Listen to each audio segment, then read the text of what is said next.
I sat in the worn auditorium of Rhinebeck's old college hall, surrounded by the low hum of proud families and the soft rustle of graduation gowns. My hands stayed folded tightly in my lap, but my eyes never strayed from my son. Michael stood proudly at the front of the stage, his name announced to a wave of thunderous applause. A crimson honors sash shining across his shoulders. He looked taller, more certain of himself than ever before. And for a brief moment, I forgot to breathe. My boy, the child I had carried through years of fear and silence, was now a man the world could no longer overlook. The dean shook his hand and handed him a diploma, a rolled parchment tied with ribbon, yet in my eyes it looked more like a scepter. Michael had been among the best of his class.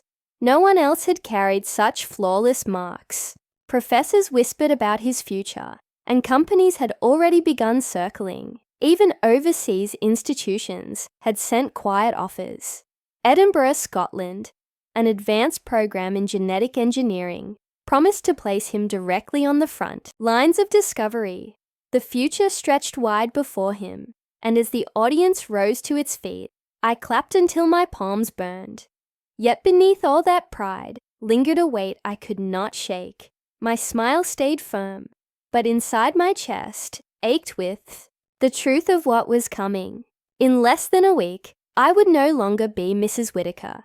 20 years of marriage to Thomas would dissolve in a courthouse, signed away with a pen, as if decades of devotion had been nothing more than paper and ink. The irony stung cruelly. On the very week my son's life was beginning, mine was falling apart. Thomas sat several rows behind me, rigid in his suit, arms folded, his expression more duty than joy. He had never clapped as fiercely for Michael as I had. He had never looked at him with the tenderness I carried every day. To Thomas, Michael was not and had never truly been his son. He tolerated him, coexisted with him, but acceptance never came. I could feel his distance, like a cold draft against my back. Even now, as though the gulf between us had widened into an uncrossable chasm. And still, for 20 long years, I had tried to build a bridge. I convinced myself that if I worked harder, loved more fiercely, kept the house perfect, stitched our lives neatly together, Thomas might one day soften. But men like Thomas do not change. His silences only grew heavier, his absences longer. And eventually, I uncovered the truth. Another family, another child. A secret life running parallel to ours. I should have been furious as I sat there, but instead, only exhaustion weighed me down. The kind of weariness that seeps into your bones and whispers that it is time to stop fighting battles you cannot win. So I turned all my focus toward Michael, my anchor, my one undeniable triumph. I had raised him into a man of brilliance and compassion, even if his stepfather refused to see it. When the ceremony ended, families spilled into the courtyard, sunlight glinting across the red brick buildings. As cameras flashed and laughter filled the air, Michael came bounding toward me, diploma still in hand, cheeks flushed with pure joy. He wrapped me in his arms, and I clung to him so tightly, I thought I might never let go. In that embrace, I found the strength to keep smiling through the storm. Yet, over his shoulder, I saw Thomas watching us, expression blank, already detached. And in that moment, I understood. This chapter of my life was closing. A door was shutting, but perhaps, just perhaps, another waited to be opened. For the first time in years, I felt ready to walk through it.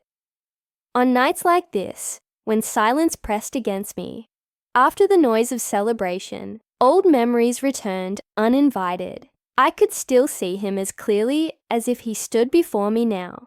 Daniel Brooks, my first love, my truest love in many ways. He was never polished like the men I would later meet. Daniel was fire and recklessness, laughter that echoed through alleyways, and a stubborn loyalty that caught me long before I understood how dangerous it could be. Back then, I was naive, the kind of girl who obeyed her parents, studied hard, and never thought to question the life already mapped out for her. Daniel was the opposite. He came from the streets, carried the scent of rebellion in his hair, and never asked permission from anyone. With him, I felt alive, seen, cherished in ways I had never known. To love him was like standing too close to a bonfire. It could warm me, but it could also consume me whole. That night is burned into my memory. I had slipped away to meet him, and when a boy from a rival group cornered me behind the garages, panic clawing sharp at my throat, then Daniel appeared. He didn't pause, didn't ask a single question. He lunged like a hawk defending its own. I caught the glint of a knife, heard the sickening crack as he twisted the boy's arm, and then silence. The boy never stood. Again, Daniel was only 18. They called it excessive self-defense. But the law didn't bend for boys from broken neighborhoods. Within weeks, he was sentenced, and the man who once carried me on his back through empty streets was marched into a prison yard. I stood outside the gates, clutching my secret, the tiny flicker of life already growing inside me. Pregnancy was not supposed to happen to girls like me. My parents were quiet, cautious people. My father, an accountant. My mother, a kindergarten teacher. Respectability was their currency, and I knew this news would destroy them, so I hid it. I wrapped myself in tight clothes, skipped meals, and studied until dawn to distract my mind from nausea that never came. By the time I left for college exams, I carried my secret like contraband beneath my heart. Through it all, I wrote to Daniel. In my letters, I spilled everything. My fear, my determination, my longing for him. His replies came rarely, penciled onto lined scraps of paper. Short, almost childlike. Count the days until I'm home. Protect our baby. Live for us both. He never spoke of prison life. Never allowed me to glimpse the darkness pressing in around him. Even from behind bars, he tried to shield me. And then, the letters stopped. The truth reached me, not from him, but from another inmate. An accident, they said. He slipped in the prison bathhouse, struck his head on a bench, and never woke up. I never saw his body, never stood at his grave, never laid flowers on the soil that covered him. He was simply gone, swallowed by the system, erased as though he had never existed. I carried the wound like a scar, buried deep. My Daniel, the boy who fought the world for me, left me with nothing but a growing belly and the memory of his laughter. And though time dragged me forward, a part of me remained buried with him. The months after Daniel was taken blurred into a haze of exhaustion and secrecy. By day, I bent over my textbooks, forcing my mind to memorize English literature, grammar rules, anything that might prove I still had a future. By night, I wrapped my body in layers of fabric, praying no one noticed the curve of my belly. Every mirror became my enemy. Every glance from a neighbor felt like an accusation. I told myself I only had to last until the entrance exams. If I could get into college, slip away from home, I could keep my secrets safe a little longer. Somehow I managed. My grades carried me through the written tests. And when I arrived at the student dormitory for the oral exams, it felt like freedom. No parents to scold, no neighbors to whisper, just 3 bare walls, a narrow bed, and a desk buried beneath my notes. I thought I had bought myself time, but life doesn't wait. One evening, the first sharp pain struck without warning, sudden and merciless. I remember standing in the hallway, clutching my side as the floor spun beneath me. A senior student happened to pass, his eyes widening at the spreading stain beneath me. "She's in labor," he shouted. Suddenly hands were everywhere, dragging me down the corridor, shoving my books into a bag, calling for an ambulance. I wanted to scream that it was too soon, that I wasn't ready, but the words stuck in my throat. The hospital they carried me to was no shining facility like those on television. It was a crumbling building the hospital smelled of bleach and stale soup, the kind of place that swallowed women like me, unwed, undocumented, unwanted. The walls were yellowed, the sheets rough, and the nurses barely glanced at me as they wheeled me down a dim corridor. They asked for papers I didn't have, a family member I couldn't name. When I whispered, "There's no one," their faces tightened with practiced indifference. They placed me in a small ward with 2 beds. That was where I met her, Victoria Hayes. Even in the half-light, she was impossible to ignore. A thick golden mane of hair, tied back carelessly, framed a face that looked like it belonged on a magazine cover. But her eyes were hard, her posture loose, as if she had long ago stopped caring what anyone thought. She smirked when she introduced herself, her voice edged with defiance I had never dared to own. She was everything I wasn't: wealthy, reckless, unafraid, a daughter of privilege, hidden here only because her pregnancy would embarrass her family. She told me so herself, bitter amusement dripping from every word. They gave me a suitcase of cash and shoved me out the door, told me to hide until the problem solved itself. She laughed at the cruelty, but I saw pain under the surface. I, on the other hand, had nothing. No suitcase, no family blessing, not even a hand to hold. I lay in that narrow bed, every contraction tearing through me, and realized I was more alone than I had ever been. No mother to stroke my hair, no father pacing the hall, no Daniel whispering that I could be strong. Only the hum of a flickering fluorescent light, Victoria's sharp voice filling the silence, and the weight of my fear pressing down like stone. As the storm inside my body grew stronger, I understood. Whatever child I brought into this world, I would face it alone. The night blurred into screams, sweat, and the raw tearing of pain. I had believed I was strong, that I could endure anything for the child within me. But nothing prepares you for childbirth, least of all when you are 17, alone and terrified. When it was finally over, the room fell eerily still. I waited for the sound I had dreamed of for months, the sharp cry of my baby. But silence pressed against my ears. A nurse leaned over the bundle, her expression grim. "He's not breathing," she murmured, and then everything collapsed. I begged, whispering through cracked lips, "Please, please do something." But the nurse only shook her head. My baby boy, the child of my great love, was gone before he had begun. They placed him in a cold bassinet across the room, and my heart split open. It was Victoria who broke the silence. She had delivered her son hours earlier, a pink, squirming boy whose wails had filled the ward. Now she leaned over her bed, her golden hair a tangled mess, her eyes sharp despite her exhaustion. "Look at you," she said, her voice low and cutting. "You don't even have papers. No family waiting outside. No one to fight for you." I wanted to tell her to stop, but I had no voice left. She studied me, then glanced at the lifeless form of my child in the corner. With a strange calm, she made an offer that would haunt me forever. "Take mine."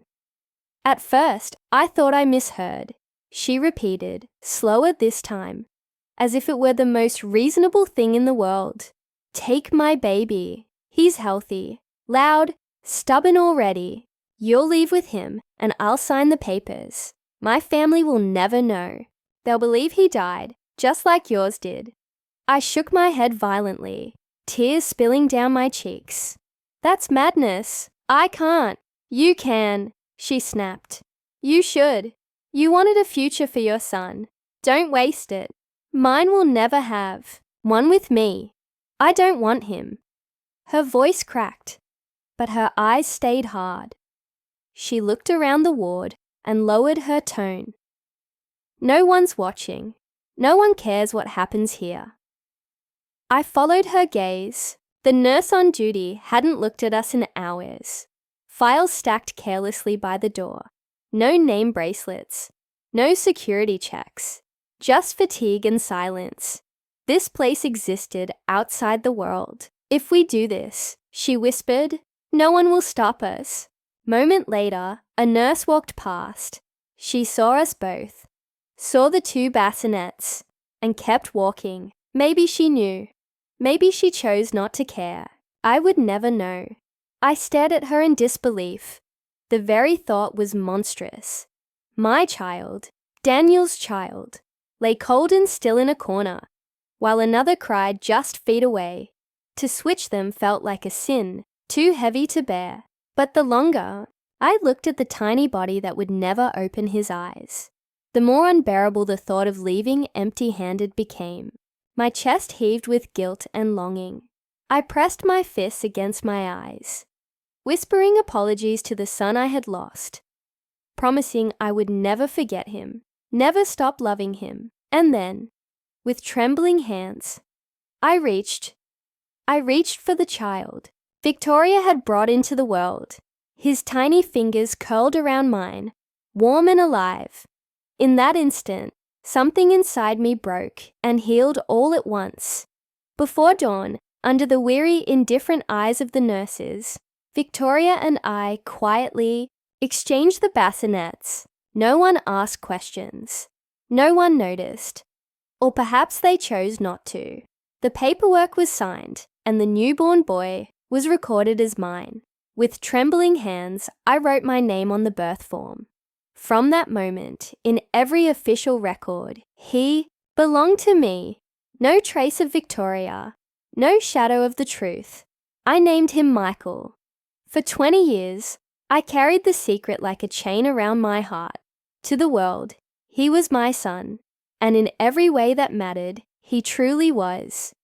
I fed him, rocked him to sleep, whispered his first words, dried his tears, and cheered his triumphs. I loved him with a fierceness that defied bloodlines. Yet in the dark hours of night, I would remember the child who never drew breath, the one I buried only in memory, and the choice that bound me forever to a lie. I often wondered if he could ever forgive me. Life after Michael's birth blurred into duty. I was too young to be a mother, too broken to be a wife, and yet life demanded both. It was in those fragile years that I met Thomas Whitaker, a firefighter, tall and broad-shouldered, the kind of man people respected by instinct. His uniform was crisp, his presence steady, his voice assured. To a woman scarred by grief and secrecy, that steadiness felt like a promise. When he asked me to marry him, it wasn't with flowers or declarations of love. It was blunt, almost clinical, as if he had weighed the facts and reached a conclusion. "I won't ever love your boy like my own," he said one evening, his tone flat. "But I'll be there. I'll provide. I'll stand in the picture beside you." It wasn't the proposal young women dream of, but I accepted. What choice did I have? I needed someone to steady the ground beneath my feet, someone to give Michael a semblance of family. I told myself honesty was better than false hope, that maybe, just maybe, Thomas's heart might soften in time. But hearts do not change by will alone. Our marriage unfolded like a contract rather than a romance. We shared a roof, shared meals, lived in the rhythm of routine. We tried for years to have a child together. We went to doctors, endured sterile examinations, clung to reassurances whispered in cold offices. "There's no reason you can't conceive," they told us. Yet month after month, nothing. Empty cribs haunted me, while Thomas's patience wore thinner than smoke in the wind. In time, I learned the truth I had feared. but always half expected. Thomas had built another life outside of ours. Another woman, another child, another family, running parallel to mine, as though ours had never been enough. Strangely, I did not rage. My heart had been too numb for too long.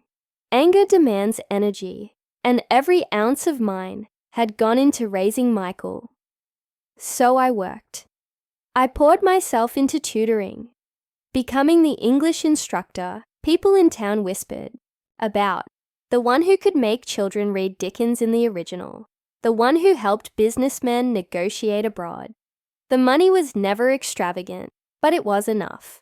Enough to buy Michael books, to send him on trips, to give him a childhood unmarked by scarcity. As for Thomas, he became more of a fixture than a partner. We shared the same address, but not the same life. He never mistreated me outright, but he never cared in the way a husband should. His affection was rationed, his words sparse, his presence overshadowed by the knowledge that parts of him belonged to someone else. 20 years passed in this quiet endurance. Dinners eaten in silence. Birthdays marked by polite gestures instead of joy. To outsiders, we were stable, respectable.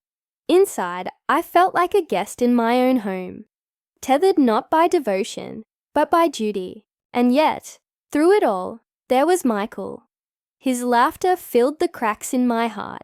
His achievements gave me reason to wake each morning. He was my redemption, my proof that love, no matter how complicated its origins, could endure. Looking back, I know now it was never truly a marriage. It was a negotiation stretched thin, until it could stretch no longer.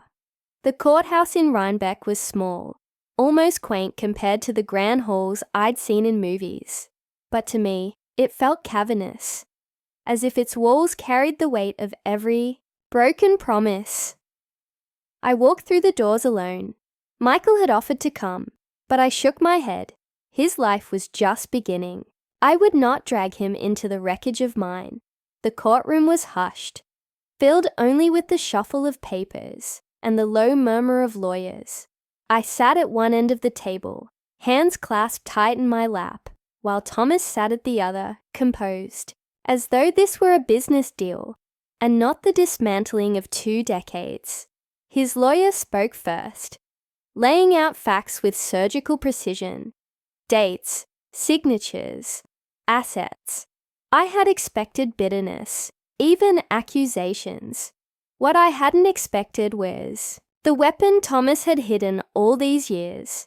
His lawyer slid forward a deed, official, notarized, the apartment where we had lived, where Michael had taken his first steps, where birthdays were celebrated, where I had scrubbed walls and sewn curtains, had never belonged to us at all. It was in Thomas's mother's name. You have no claim to the property, the lawyer said coldly.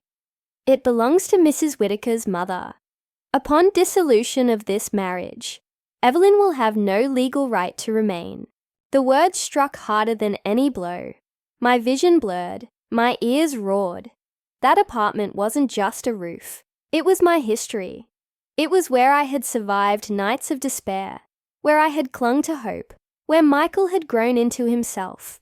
And now, with a single line of legal text, it was stripped away. I turned to Thomas, searching his face for hesitation, for any flicker of remorse. But he only met my eyes with icy detachment. You'll have a month, he said flatly. Pack your things and leave. Don't make this harder than it needs to be. Harder. The word cut deeper than any insult, as if the years beside him hadn't already been a quiet war, as if discarding me now was simply a matter of efficiency. The judge's gavel came down, the sound echoing like the closing of a coffin. And, just like that, 20 years were erased. No compensation, no apology. Only emptiness. I wanted to speak, to defend myself, to scream that I had given my youth, my labor, my loyalty, and that all of it was worth more than deeds or contracts. But the words tangled in my throat. To argue with him would have been like shouting at a stone wall. He had never heard me, and he never would. So I stayed silent. Yet inside, something shifted. The despair that had nearly drowned me hardened into resolve. If I had nothing left to lose, then I could no longer afford to live in fear. The truth I had buried for 20 years pressed against my ribs, demanding release. As I stepped out of the courthouse, the Hudson Valley sun glaring against my face, I felt the first stirrings of a decision. Perhaps it was time to stop hiding. Perhaps it was time to face what I had been running from since the night my son was born. The past had been locked away too long, and with everything else stripped from me, the only thing I had left was the truth. It was almost a year before the divorce that fate brought Victoria Hayes back into my life. I hadn't seen her since that night in the hospital, when our worlds had twisted together in a way neither of us could ever undo. I had often wondered if I would recognize her after so many years. I did, not because she looked like the radiant girl I once knew, but because of something deeper.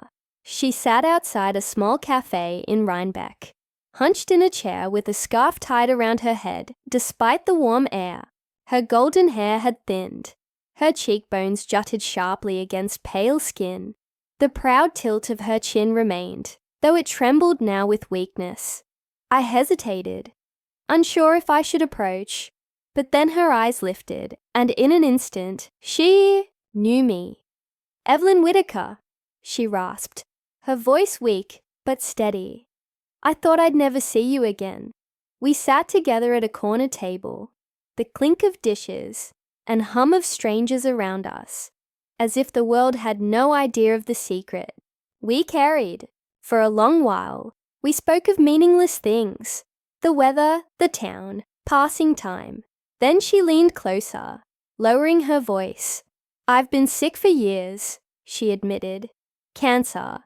It doesn't forgive, no matter how much money you throw at it." She gave a bitter smile. "And money. That's all I've ever had." She told me how, after her baby was declared dead, her parents gave her everything she could ever want. Houses, accounts, investments, anything to cover the scandal, anything to bury the shame. "I let them," she confessed. "I took their money, their gifts, and I spent my life running from the truth." Her hand trembled as she reached for mine. "But you gave that boy a life. You raised him into someone my family never could have." I used to wonder if I made the right choice that night. But seeing Michael from a distance, yes, I've watched him. Her voice cracked. "I know now, he became everything I could never have given him. Kind, brilliant, good." My throat ached as I swallowed hard. Hearing her speak of him stirred a pain and a pride I could not name. Then she leaned back, gathering what strength she had left. "I've written a will," she said plainly. "The villa in Cyprus, near the sea. It will be yours when I'm gone. And money too. Enough to give you peace, Evelyn. Enough to give him a future." I stared at her, stunned. "Why me?" "Because you were the mother," she whispered. "Paperwork doesn't matter. Blood doesn't matter. You did what I couldn't. You stayed. You loved him when I wouldn't." Her eyes glistened as she drew a shallow breath. "Don't argue with me. I'm leaving soon. This is the only right thing left I can do." Tears blurred my vision. For years I had carried guilt, shame, and fear. But hearing her speak those words felt like a stone lifted from my chest. Before we parted, she held my gaze one last time. "The decision we made, it was the right one. That boy, your boy, is proof. He grew into a man worth everything we lost." I walked away that day with my heart heavy, yet strangely lighter. I knew our paths would not cross again, and when the news came months later that Victoria Hayes had passed, I whispered a prayer for her, for the girl she once was. and for the choice that bound us forever. So when the call came from her lawyer, I already knew what it meant. The obituary had been brief, a life reduced to a few clipped lines. But I remembered her words in that cafe, and I knew she would not leave without making arrangements. The lawyer arrived at my home, carrying a leather briefcase and an envelope. That would change everything once more. Just as Victoria's lawyer promised, the weight of her legacy landed in my hands with quiet finality. He came into my kitchen with the solemn air of a man used to delivering endings.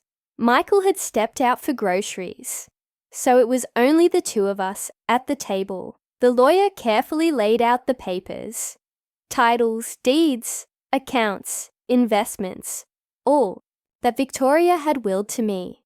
"Mrs. Whitaker," he said, sliding them across the worn wood. Ms. Hayes was clear.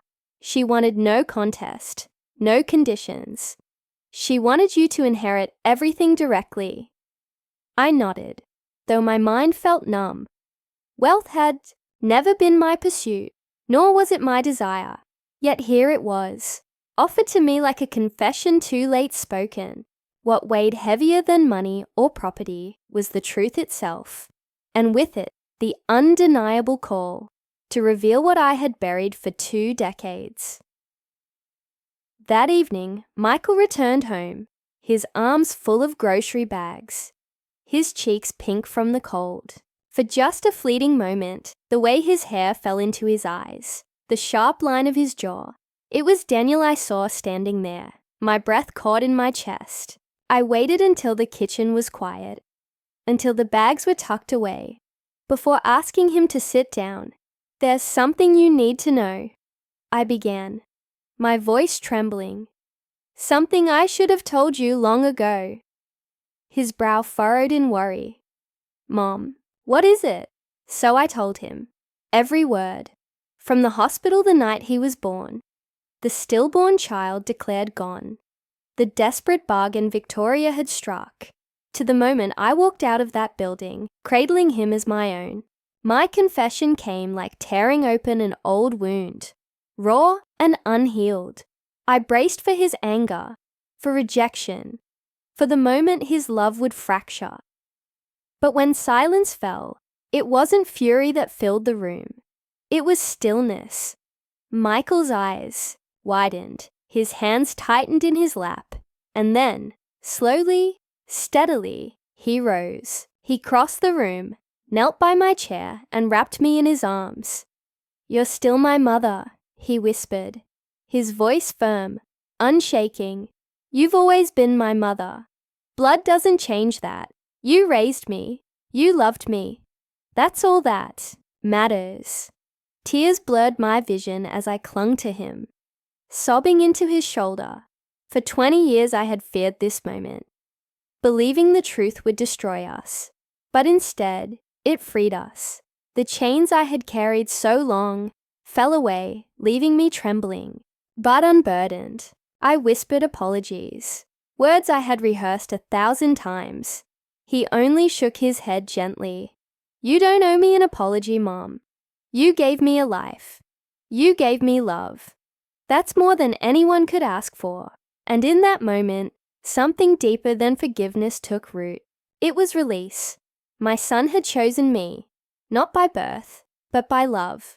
And that bond, I realized, was stronger than any tie of blood. For the first time in 2 decades, I could breathe without guilt.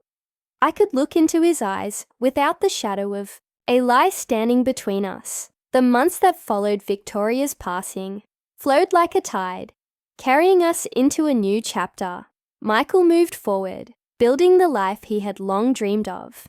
And soon, those dreams included Emily Carter, the bright-eyed girl who had stood by his side through studies, through our unraveling family, through every trial. Their wedding was small, yet beautiful. A chapel just outside Rhinebeck. Sunlight spilling through stained glass windows like painted fire. I watched Michael's hands tremble as he slipped the ring onto Emily's finger, and I felt the weight of every year I had raised him swell within me. My son, the little boy who once clung to my hand on his way to school, now stood as a husband, ready to build a life of his own.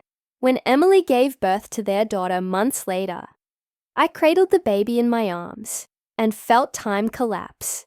Tiny fingers curled around mine, warm and insistent.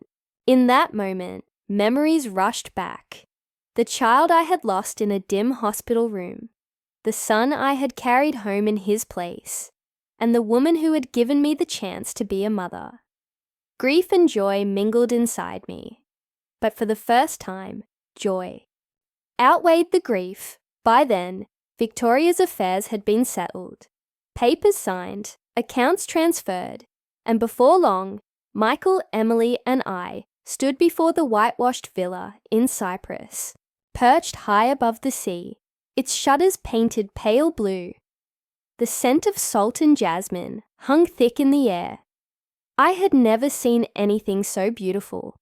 3 generations under one roof, the house filled with life, Michael's laughter echoing through the halls, Emily humming softly in the kitchen, the baby's cries at dawn. The emptiness that had once haunted me was gone. Thomas never returned. No calls, no letters, no trace of him in our lives. For years his presence had hung over me like a shadow, but now that shadow had finally lifted. He had taken enough from me, and I would not allow him to take more. At dusk, I walked the gardens barefoot, the stone path cool beneath my feet, the sea stretching endlessly before me. Sometimes I paused, closing my eyes to the sound of waves and the faint laughter of my granddaughter drifting through open windows. It was then I realized I had finally come home, no longer bound by secrets, no longer trapped in a marriage that suffocated me. I was free to live as myself, Evelyn Whitaker, mother, grandmother, woman. For the first time in decades, I felt strong. Life had carved deep scars, stolen loves I could never replace, and forced impossible choices. Yet it had also given me Michael, Emily, and now a child whose laughter filled the air like bells. This was my new beginning, a chapter not written in silence or fear, but in love. The villa soon became more than a house. It became a sanctuary. Days spilled into one another with the rhythm of the sea, the cries of my granddaughter, and evenings of warmth around the dinner table. It was during this season of renewal that I met Samuel Green. He arrived one afternoon for private English lessons, recommended by a friend in town. When I opened the door, my breath caught. His face bore the marks of hardship, scars etched like the remnants of fire, but his eyes stopped me. They carried the same unguarded light Daniel once had. Fierce, searching, alive. I ushered him inside, keeping my composure, but as lessons continued, something inside me softened. We stumbled through Shakespeare and idioms, laughter breaking through our awkwardness. His questions revealed a mind eager to grow, to rebuild. Slowly, against my will, the walls I had built for decades began to crumble. One evening, lingering in the doorway, he said softly, "You look at me as though you've seen me before." I didn't deny it. "Your eyes remind me of someone I once loved." He nodded, as if he already understood. In that silence, something fragile, yet undeniable stretched between us. I didn't fall in love recklessly, as I had with Daniel. With Samuel it was slower, steadier, like the tide rising, unnoticed, until it surrounds you. He didn't erase my past. He simply stood beside it, beside me, and that was enough. Meanwhile, life inside the villa blossomed. Michael thrived in his work. Emily glowed with the quiet confidence of motherhood, and their little girl toddled across the courtyard, her laughter ringing through the air. At dinners, we crowded around the long wooden table, our voices loud, our plates full. For the first time, I was surrounded not by absence, but by abundance. Sometimes I caught Samuel watching from the terrace, his smile soft, as if asking whether he might belong too. The night he finally joined us, settling into the empty chair at my side, my heart already knew the answer. It struck me then how life had come full circle. I had lost Daniel, but in Samuel's presence, I found a new chance to love, not by replacing the past, but by honoring it. The secrets that had once suffocated me no longer held power. I was free to live openly, without shame. One night, as I tucked my granddaughter into bed, she clutched my hand and whispered, "Grandma, don't leave." I kissed her forehead and promised, "I'm not going anywhere." And for the first time, I believed it. Often, I think back to the girl I was, at 17, the frightened child in a hospital bed, convinced her life had ended before it began. If I could reach across time, I would tell her what I know now, that survival is only the beginning, that love can return in unexpected forms, and that family is not bound by blood, but by the courage to choose one another. At 40, I once thought, my story was finished. But here, surrounded by laughter, by love, by the promise of second chances, I understood the truth. My life was not ending. It was only just beginning.